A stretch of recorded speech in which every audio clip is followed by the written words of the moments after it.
अस्सलामुअलैकुम दोस्तों, Rubina health and beauty tips में आप सबको अगेन वेलकम कहती हूँ।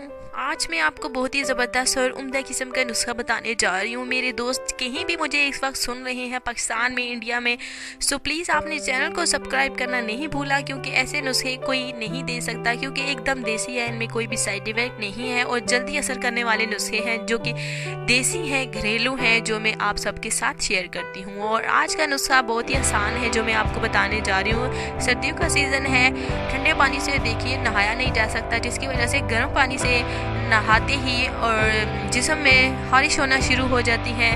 और इसके साथ साथ अगर ये नुस्खा उसके लिए भी है कि अगर कोई भी ज़ख़म हो, वाउंड हो, आपका जली हुई चीज़ का निशान हो, तो इससे आपका जो जला हुआ निशान है वो भी ख़त्म हो जाएगा। और इसके साथ साथ अगर आप सर्दियों में नहाते हैं, ठंडे पानी की वजह से नहाते हैं, खुश्की की वजह से बारिशें आजकल